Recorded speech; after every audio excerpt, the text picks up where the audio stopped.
I leave from Aussie Liberty. So most people, when we get to the topic of sort of republicanism in Australia, they say, "Hey, Lee, you hate government. You want to get rid of government. What's your thoughts on a republic?" And I say, "I'm against it." And they go, "Why is that? It seems a bit odd. You hate government. You hate power.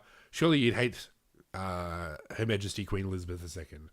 And I tell them, "No, actually, I think that."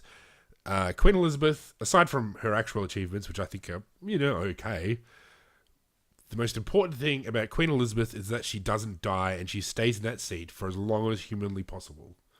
So, if you kind of look at this, I'm going to do a quick potted history, the Lee Heritage potted history of, crappy potted history of sort of government in England. So, you've got the feudal system and then absolute monarchy. You got a system essentially where one person controls all this stuff and they're really bad at it and they take people's money and they send them to war and people don't like that. And that's not pleasant. It's just tyranny. Like, let's call it what it is. These absolute monarchs were tyrants.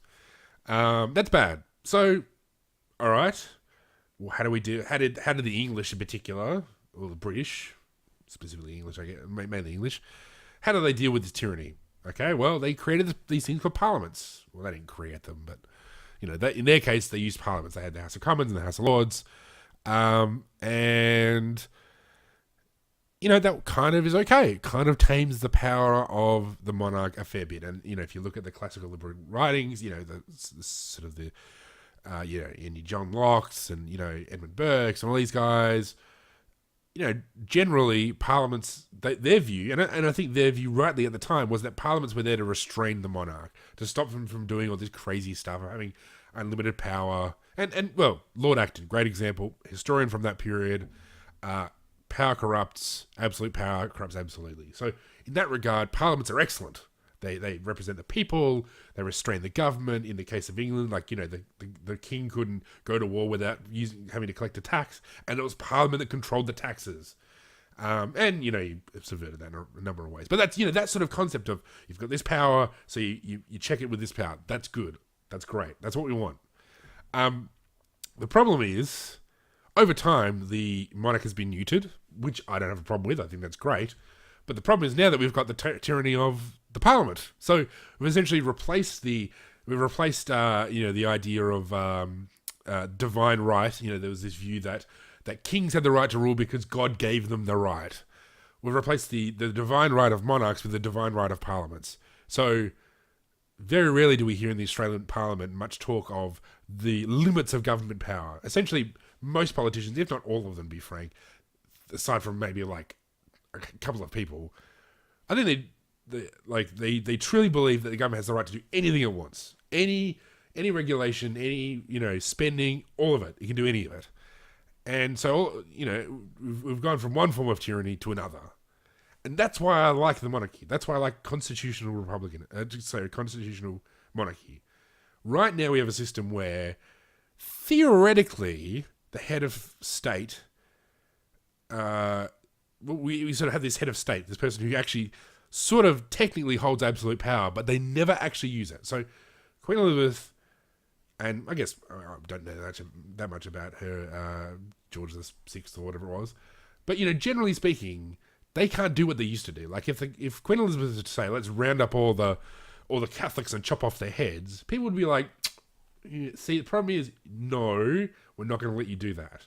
And people would get very upset, and you'd find that England would move to a monarchy, to a republic very quickly.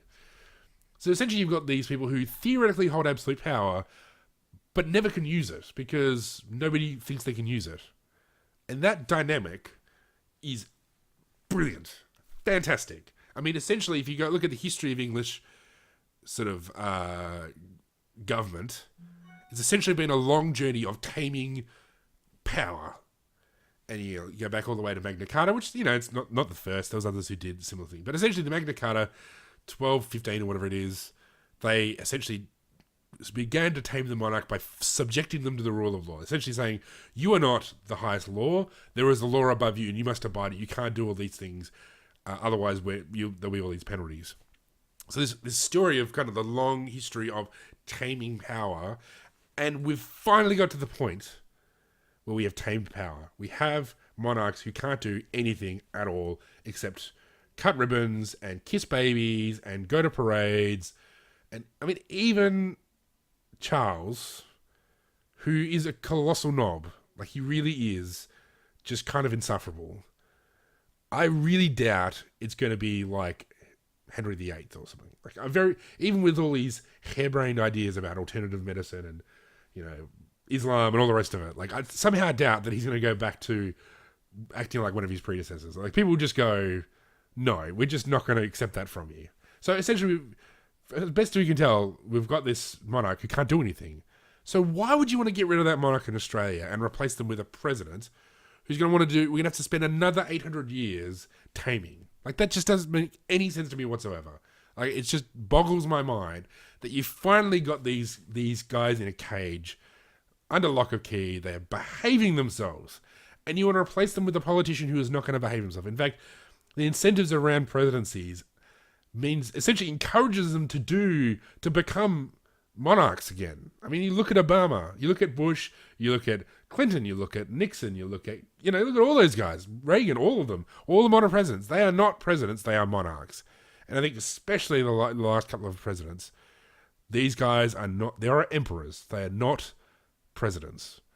And certainly if you look at the history of presidency, around the world, it does not bode well. Most presidents in most countries through the last 100 years have become monarchs. Like almost probably some of them in actual title. So that's why I don't think Australia should ever become a republic. As long as there is a Windsor sitting on that chair in Buckingham Palace, I think we should bend the knee towards them, because that is a far better system than anything we'll ever have with an Australian head of state, whatever the hell that means. So next time they talk, this whole comes up, vote 1 to the Windsor family. Thanks for joining me, everybody. Make sure you can subscribe to my channel, and you can like me on Facebook and follow me on Twitter. And they're all Aussie Liberty. Thank you very much.